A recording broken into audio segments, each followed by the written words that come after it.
설 명절 중에 주일을 맞이하게 됐습니다. 성가대원들이 거의 다 참석을 했고요. 또 지방에 고향에 방문해서 고향 교회에서 예배를 드리는 분도 계시고, 또 모처럼 휴가를 얻어서 해외에 나가신 분도 계시고, 어디서 계시든지 오늘 귀한 주일에 하나님의 크신 은혜와 평강이 넘치고 1년 내내 이렇게 즐거운 마음, 행복한 마음을 가지고 하나님을 섬기며 또 헌신하면서 예수님의 영광을 증거하는 우리 신풍교회의 모든 성도가 되시기를 주님의 이름으로 축원합니다. 겨울철 날씨답지 않죠? 요즘에는 겨울이 실종된 것 같아요. 그래서 난방비도 절감이 되고, 또 건강도 그래도 더 따뜻한 날씨가 건강 지키기에도 좋고 감사한 마음을 갖게 됩니다. 오늘 말씀은 여러분들이 잘 아시는 가나의 혼인잔치 기적, 표적의 말씀으로 은혜를 나누고자 합니다. 여러분 가끔 TV의 화면을 보면은 그 본의 아니게 가상 광고를 겸하는 그런 자막이 뜰 때가 있습니다. 본래 의도는 아니지만 좀 그렇게 됐다는 거죠. 저도 요즘에 딸 바보가 됐습니다. 이 혼인잔치에 대한 말씀이 나오니까 이거를 얘기해야 되나 말아야 되나 하는 말씀을 망설이다가 그래도 딸 바보가 된 거예요. 우리 집 아이가 좀 나이 들고 그래서 결혼하기를 기대하고 바라고 기도하고 있었는데 최근에 좀 분주해지더라고요. 오전리 기도원에도 갔다 오고 그러더니 결혼하겠어요. 딸아이가 이제 하나님께 응답받고 그렇게 했으니까 그걸 또 안 된다 그러면 믿음이 부족하다고 그럴 것 같고, 또 한편은 악한 것 같기도 하고, 빨리 갔으면 좋겠다 그러는데 막상 간다고 그러니까 조금 제가 싱거워졌습니다. 딸 바보가 됐어요. 하여튼 앞으로 언젠가 결혼할 터인데, 곧 결혼할 터인데 하나님께 감사를 드리고, 또 우리 자녀들을 비롯해서 모든 교우들이 기도해 주셔서 감사드리고, 또 여러분의 가정들에게도 이와 같은 기도 제목이 있다고 하면 하나님이 속히 들어주시는 은혜가 함께 있어서 하나님께 감사하며 승리하는 우리 모두가 되기를 바라겠습니다. 별로 안 즐거우신 것 같아요. 저는 지금 이 설교가 지금 잘 안 될 정도로 언제 결혼식 하느냐 날짜는 비밀입니다. 곧 발표하도록 하겠습니다. 가나의 혼인잔치에서 물이 포도주로 변화된 기적, 첫 번째 표적이라고 했습니다. 이 말씀은 친근한 말씀이죠. 자주 대하면서 은혜 받은 말씀이고, 또 여러 모양으로 해석도 하고 영적인 감각을 가지고 은혜 받는, 설교로도 은혜 받지만 그냥 말씀으로도 은혜가 되는 말씀입니다. 저는 지난 주일날 하나님께서 모세를 만나 주셨는데 사명자로 이제 출발시키기 전에 이 모세에게 하나님 자신을 소개하는 거예요. 아브라함의 하나님, 이삭의 하나님, 야곱의 하나님. 아브라함 같은 믿음, 이삭과 같이 기도하는 모습, 그리고 야곱과 같이 간절함, 사모함, 그러한 모습을 가지고 하나님이 보내시는 그 사명을 감당해라. 이 내용이 굉장히 많잖아요. 그래도 뜻은 하나님이 왜 당신을 그렇게 소개했나? 모세에게 그 믿음, 그 모습 가지고 하나님이 주신 이 출애굽의 사명을 감당해라 하라고 말씀하신 것이죠. 오늘 말씀에서도 이 표적이라고 하는 말은 목적이 있는 기적이라는 거예요. 하나님이 이 기적을 왜 일으켰나? 예수님께서 왜 이 기적을 일으키셨나? 거기 목적이 있다는 겁니다. 목적은 다름 아닌 예수님께서 세우신 제자들에게 그리스도의 영광을 드러내시고 그를 믿게 하시기 위해서 행하신 기적이다. 그 열쇠고리가 이 말씀 시작할 때 무엇으로 시작하지요? 사흘 후에. 그럼 사흘 전에 뭐가 있었다는 거예요? 제자들을 세우셨다는 겁니다.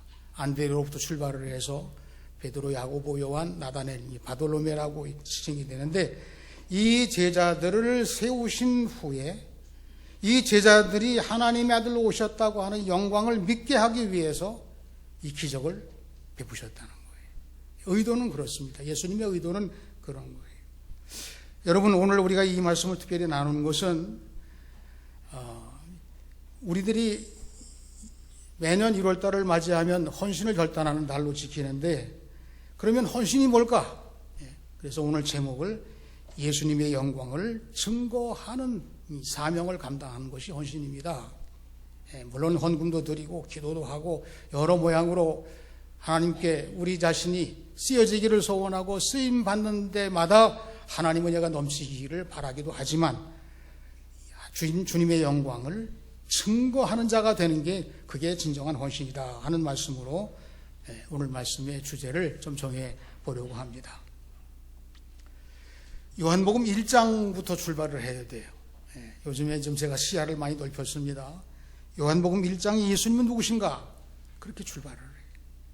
예수님은 태초에 계신 말씀이셨고, 이 말씀은 하나님과 함께 계셨고, 말씀은 곧 하나님이시라고 선언하십니다. 창세기 1장의 선언과 비슷해요. 영적인 선언이라고 볼 수 있겠죠. 말씀이 육신이 되어 우리 가운데 오신 예수님은 하나님의 영광이고 은혜와 진리가 충만하여 하나님을 보는 삶을 살게 된다. 여러분, 은혜와 진리가 충만하신 예수님인데 그분을 믿게 되는 동기는 뭐냐면 하나님을 보는 삶을 살게 하시려고 은혜와 진리가 충만하게 하시는 거예요. 예수님이 요한에게 세례를 받으실 때에 성령이 비둘기같이 임하셨습니다. 그래서 예수가 그리스도이심을 증거하는 사건으로 세례를 받으시는 거예요. 선언하셨습니다. 하나님 보는 삶으로 시야가 열리게 됩니다. 그리고 그리스도 되심을 증거하는 삶을 세례 요한을 통해서 받으시게 되는데, 그러면 우리는 앞으로 어떻게 살아가야 되느냐? 이 선언도 믿고 그리고 하나님을 동행한다고 그랬는데 만나는 삶을 계속 살아가는 거예요. 그러면서 예수님을 그리스도로 증언하는 삶을 살아가는 게 이게 요한복음 시작에서 지금 이 기적을 베푸시는 이유가 되는 말씀을 제가 이렇게 광범위하지만 정리를 해 보았습니다. 요한복음 2장 11절 말씀, 예수께서 이 첫 표적을 갈릴리 가나에서 행하여 그의 영광을 나타내심에 제자들이 믿으니라. 이 말씀이 조목조목 단어라든가 또는 줄거리라든가 또는 다른 말씀과 연관시켜서 많은 은혜를 나누기도 하지만, 예수님께서 이 표적을 행하신 것은 제자들로 믿게 하려고 하신 것이라. 이 기본이에요. 그러면 우리는 이 말씀을 대할 때마다 우리의 믿음을 강화시켜야 되는 거예요. 우리의 믿음을 향상시켜야 되는 거예요. 이 말씀을 보고 우리의 믿음의 눈을 가지고 자신과 우리의 삶의 형편과 그리고 주님이 무엇을 원하시는가를 찾아내야 되는 거예요. 포도주 이야기가 나오게 되면 조금 몰래 이렇게 좀 친한 분들은 은근히 거기에 대해서 의견을 개진합니다. 예수님도 이렇게 하셨는데, 또 세술은 세 부대에 놓으라고 하셨는데 흥을 돋구는 그런 말씀이 아니냐, 이렇게 은근히 생각을 하고 있지만 그게 아니고, 사실은 예수님께서 그리스도로 메시아로 오셔서 포도나무인 이스라엘을 회복하시고 축복하시는 그런 차원에서 이 포도주 이야기를 꺼내신 거예요. 그 기적의 현장에 서게 되신 거예요. 요엘서 2장 24절에 보게 되면 이스라엘의 회복에 대한 장면을 예언하십니다. 하나님 여호와로 말미암아 기뻐하며 즐거워할지어다. 독에는 새 포도주와 기름이 넘치리라.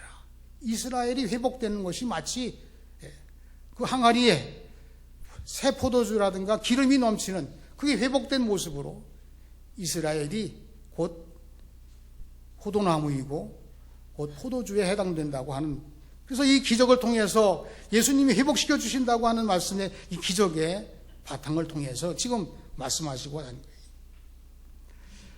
가나의 혼인잔치는 하나님 나라 왕국의 단면을 살짝 보여주신 것입니다.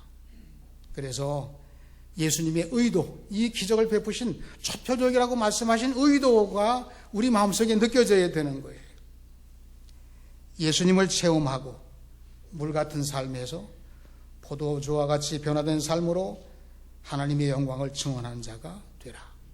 이 말씀이에요. 그러니까 이 말씀으로 은혜 받으신 결론은 뭐냐? 증언하는 사람이 돼야 돼요. 예수님이 그리스도이시고 우리를 구원하신 이 놀라운 하나님의 아들이신 이 사건을 증거하는 일이 우리의 사명입니다. 그게 헌신입니다. 그런 표현이에요. 첫째로 이 기적은 믿음에서부터 시작이 되었습니다. 여러분, 우리는 믿음 생활이라고 그러잖아요. 믿음 생활. 왜냐? 예수님께서 영광 받으실 일이 이 믿음을 통해서 시작이 되기 때문에 그러합니다. 가나의 혼인잔치에서 예수님의 첫 번째 기적이 일어났습니다. 이 기적은 그렇다면 더 정확히, 더 깊이 누구에게서부터 출발했나? 이 기적의 사건이 거기에 많은 사람들이, 예수님의 제자들을 포함해서 많은 사람들이 잔치집이니까 모였을 터인데, 그 가운데도 어느 사람을 통해서 기적이 시작되느냐라고 그렇게 세밀하게 들여다보는 거예요. 잔치 도중에 포도주가 떨어집니다. 책임자는 연회장이죠. 해결책을 찾지 못하는 거예요. 우리가 살아가는 우리 세상의 삶은 여러 가지 크고 작은 문제가 있습니다. 우리가 다 그걸 해결해 나가는 그게 인생이에요. 그런데 해결할 수 없는 문제도, 수수께끼 같은 다 해답이 없는 문제도, 그리고 다른 사람은 되는데 나는 안 되는 문제도 여러 모양으로 문제가 내게 다가올 수가 있어요. 예수님의 모친 되시는 마리아에 대한 기사가 몇 군데라도 나오지만 정식으로 등장한 데는 여기에서 딱 한 번입니다. 포도주가 떨어졌음을 듣고 예수님께 부탁하는 거죠. 다른 사람이 보고하거나 다른 사람이 이야기해도 얼마든지 가능한데도 불구하고 마리아가 예수님께 이 포도주가 지금 떨어져서 잔치가 엉망으로 될 가능성이 있다는 것을 가서 말씀을 드리는 겁니다. 그런데 마리아가 했다는 자체는 평범한 상황이기도 하지만 특별한 상황으로 우리가 들여다보게 되면 그 어느 누구도 예수님께 부탁할 생각이 없었다는 거예요. 그냥 특별한 의미가 없다. 넘어갈 수도 있는 거지만 하필이면 마리아가 예수님께 보고를 하고 다른 사람은 아예 보고할 생각조차 하지 못했다. 그럼 믿는 사람들과 믿지 않는 사람들 차이가 뭘까요? 믿는 사람들은 예수님께 보고하는 사람, 기도하는 사람, 말씀을 통해서 해결책을 찾는 사람, 하나님 예수님께서 무엇을 원하시는지를 궁금히 여기고 그 사실에 접근하는 사람이 믿는 사람. 믿지 않는 사람은 그게 없는 거예요. 다 똑같은데 믿지 않는 사람들은 그 생각이 안 드는 거예요. 마리아가 예수님을 믿고 있었을까요? 있었다고 보는 겁니다. 저는 그렇게 생각을 하는 거예요. 왜냐? 성경에 나와 있으니까 1장 30절. 누가복음 1장 30절입니다. 마리아여 무서워 말라. 내가 하나님의 은혜를 입고 아들을 낳으리니 그 이름을 예수라 하라. 하나님의 아들이라 일컬어지리라. 예수님의 모친은 어릴 때 예수님을 낳아주신 육신의 어머니 마리아, 성령으로 잉태돼서 하나님의 아들이라고 일컬어지는 이 천사가 하나님 말씀을 대언한 이 이야기를 들었습니다. 말씀을 들음으로 믿음이 생기는 거죠. 요셉이 가까이 하지 않고 성령으로 잉태할 때부터 알고 있었습니다. 하나님 말씀도 이루어지이다 라고 순종하며 받아들이는 거예요. 그래서 이제 모친 마리아가 예수님께 포도주가 떨어졌다고 하니까 예수님께서 공적으로 답변하십니다. 여자여, 나와 무슨 상관이 있습니까? 여기 제가 공적이라고 말씀하는 이유가 있어요. 왜냐하면 이 우리가 특히 유교적인 관습에 있는 우리들 입장에서 볼 때는 조금 공손성이 떨어지는 대화죠. 그래서 나름대로 생각을 해본 겁니다. 이건 그냥 생각해 본 거예요. 예수님께서 친히 기록하신 자료가 있을 수도 있고, 그런데 학자들은 없다고 그래요. 예수님은 단 땅바닥에 글을 쓰신 거 외에 나머지는 자료를 글씨로 남기신 분이 아니시라고 그래요. 그러면 기록한 사람의 입장에서 예수님과 그리스도로 지금 드러날실락 말락 하는 그 차이에 어머니 모친 마리아가 서로 이렇게 우리와 다른 아주 중요한 관계에서 예수님과 마리아가 대화하는 장면이 어색해요. 어느 쪽을 완성품으로 할 수가 없는 상황이에요. 그렇게 생각이 드는 거예요. 그리스도로 드러나셔야 할 예수님이 아직 드러나진 않으셨고, 그 드러나실 예수님을 잉태할 때부터 알아온 마리아의 그 긴장 국면. 그래서 예수님께서 아직 내 때가 이르지 아니했습니다. 내 때가, 이 내 때라고 하는 것은 예수님의 때가 아니라 하나님의 때예요, 사실은. 내 때가 아버지의 뜻이라면 어머니 말씀대로 하겠습니다. 이렇게까지 해석하기가 조금 그런 정도로 그렇게 이해를 해보는 거예요. 그렇기 때문에 마리아는 예수님의 뜻을 알고 내다보면서 하인들에게 부탁을 합니다. 예수께서 너희에게 무슨 말씀을 하시든지 그대로 하라.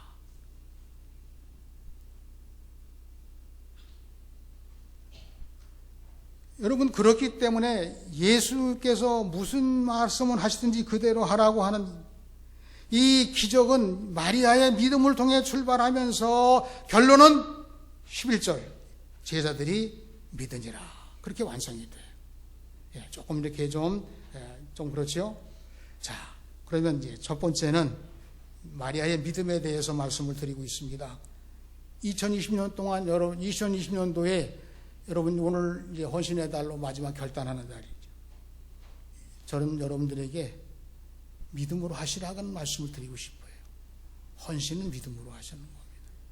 그 믿음으로 하니까 헌금을 내신 분들의 가정에서 헌금 냈기 때문에 우리 집안 망했다, 그렇게 될 리가 없어요. 믿음으로 하니까 그렇게 되는 거예요. 제가 목사니까 그런 말씀 드리는 거 아닙니다. 믿음으로 하시라. 2020년도에는 정말 믿음으로 헌신하시고, 우리 주님께서 믿음을 원하시는 그 뜻을 항상 마음속에 간직하시고 사모하는 마음을 가지고 믿음으로 나아가는, 그래서 기적을 체험하는 한 해가 되시기를 주님의 이름으로 축원합니다. 두 번째로 기적의 목격자들이 있었습니다. 목격자에 대한 이야기.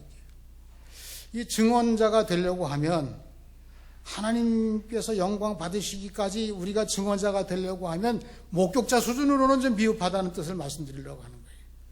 여러분, 신앙생활 할 때 주님의 몸된 교회에 와서 예배를 드리고, 이 예배를 마친 후에 또 친교를 하고, 그리고 기도도 하고, 또 여러 가지 우리가 해야 될 일을 하고 나가지만, 목격자만 돼가지고는 하나님께서 기뻐하시는 헌신자의 모습을 완성했다고 볼 수가 없는 거예요. 빈 항아리가 6개 있다고 그랬습니다. 예수님은 이미 마리아를 통해서 하인들에게 부탁한 대로 항아리의 물을 가득 채우라 요청합니다. 하인들은 예수님 말씀대로 아구까지 채웠다고 그랬죠. 이제 연회장에게 갖다 주라. 따로 특별한 것 아닙니다. 이 하인들은 그냥 주인이나 주인 대행자가 시키는 대로, 이게 믿어져서가 아니냐. 사실은 하인들에게 믿어져서 이거 했다, 그렇게까지는 접근하기가 어려워요. 그러나 또 한편 보면 하인은 무조건 시키는 대로 하는 거지만, 또 하인도 사람이라 쉽지만 어려워요. 할 일이 아니잖아요. 지금 잔치에 포도주가 떨어졌는데 엉뚱하게 그 결례를 치르기 위해서 그냥 맹물 항아리 거기 6개 있는데 거기다가 채우라고. 채우는 것도 일을 할미를 시켜야지 이런 걸 시키냐, 그렇게 할 수도 있지만, 그거 어려운데 채웠는데 또 그걸 연회장에 갖다 주라고 하니까 말이 안 되잖아요. 어렵습니다. 그러나 그럼에도 불구하고 신중하게 볼 것은, 하인들은 그냥 종들이고 종은 기계적으로 시키는 대로 했을 뿐입니다. 갖다 주라고 갖다 준 거예요. 그리고 목격자가 뭐냐, 그런 얘기를 하려고 그러는 거예요. 목격자. 책임자가 아니죠. 그 당시 있었던 하인들이라든가 거기에 모였던, 잔치에 모였던 사람들이라든가 신랑조차도 물이 포도주로 변할 때의 목격자였어요. 주역이 아닙니다. 구경꾼이죠. 신부는꾼입니다. 목격자들은 기적의 현장에 있다 할지라도 예수님의 뜻을 전하는 사람이 되지 못하는 거예요. 물이 포도주로 변하는데 동원된 사람은 믿음의 사람인 마리아. 목격자도 수고를 했지만 아직 미완성이에요. 증거자가 되지 못하는 겁니다. 여러분 드라마라든가 영화라든가 연극 다 거기에 주연 배우가 있어요. 배우들이 있습니다. 주역입니다. 그 사람들과 이 공연을 보는 여기 구경꾼들이 있어요. 전혀 다릅니다. 이 사람들이 하는 일은 감동을 주는 일을 하고 있고 목격자들은 빨리 끝나서 흩어질 사람들이죠. 물도온 하인들은 알더라 이 말씀도 나오죠. 그러나 아직 물이 포도주로 변한 것을 맛본 사람은 아니에요. 아주 근접해 있지만 맛본 사람은 아니에요. 굳이 대답한다면 예수라는 분이 시키는 대로 했습니다. 그게 대답이에요. 신랑도 칭찬을 받습니다.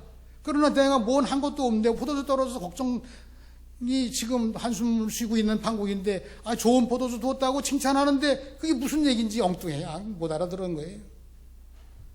그래서 저는 이제 증언자, 영광을 돌린 증언자의 삶을 우리가 느껴보자고 하는 말씀으로 연회장을 생각해 보는 거예요. 다른 때는 그 말씀들이 흔하지 않은데 저는 연회장이 증언자라는 거예요. 연회장은 물이 변하여 포도주가 된 것을 보고 그 맛을 보고 놀라며 선언했습니다. 9절 말씀이죠. 사람마다 먼저 좋은 포도주를 내고 취한 후에 낮은 것을 내거를 그대는 지금까지 좋은 포도주를 두었도다.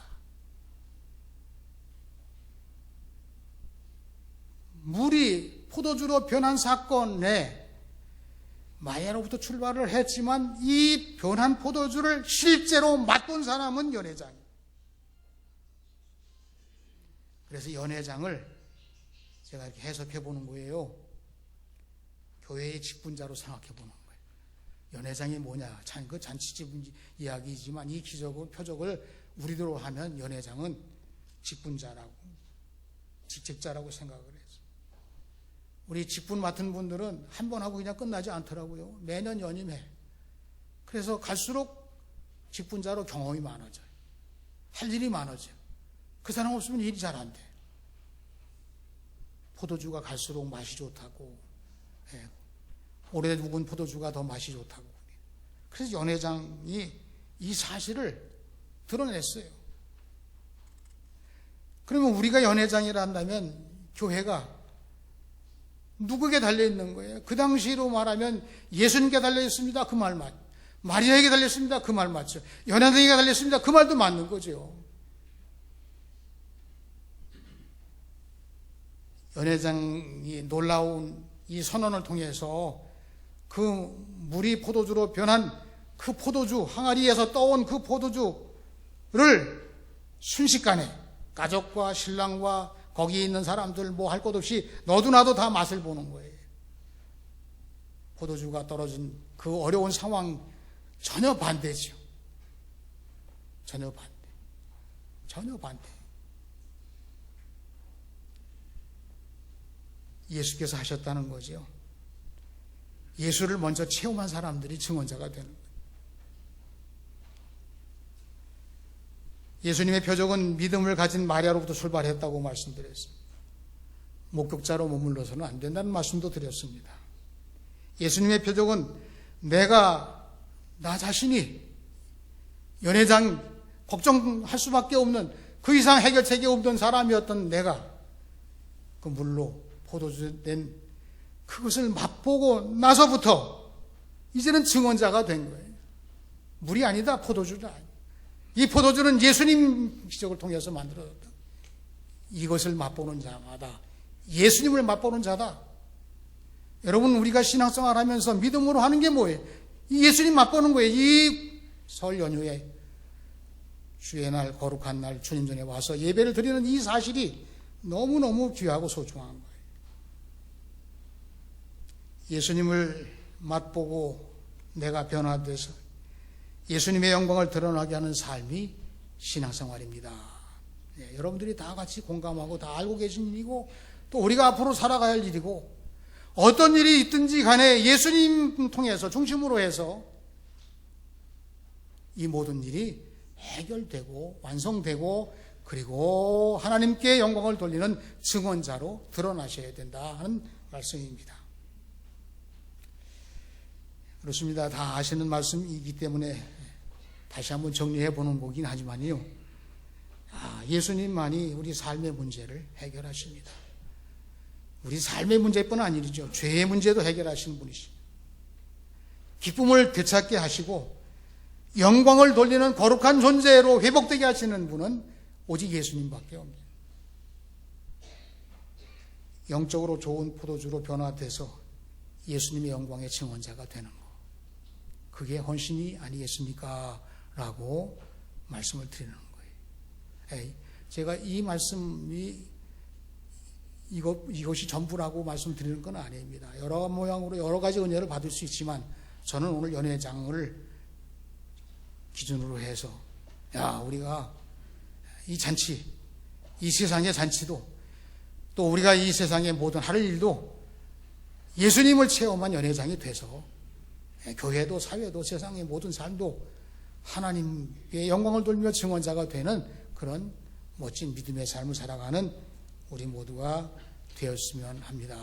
이 말씀으로 오늘 여러분들이 설 연휴에 기쁜 마음으로 연휴를 보내시겠습니다만은 영적으로 하나님의 은혜를 풍성히 체험받으시고 진정한 증언자로 우리 주님과 동행하는 2020년도 한 해가 되시기를 주님의 이름으로 축원합니다. 하나님 아버지 은혜를 감사합니다. 오늘 설 연휴 기간 중 둘째 날인데 우리의 마음속에 주님을 사모하고 우리 주님께서 내 안에 계시고 내가 주님 체험한 자로 진정한 증언자로 영광을 돌리며 살아가는 것이 우리 하나님 기뻐하시고 복 주시는 삶으로 우리가 믿기에 오늘 이 귀한 시간 주의 말씀을 따라 고백하오니 제자들처럼 믿고 영광 돌리는 우리 모두가 되게 하여 주시옵소서. 감사드리며 예수님의 이름으로 기도하옵나이다. 아멘.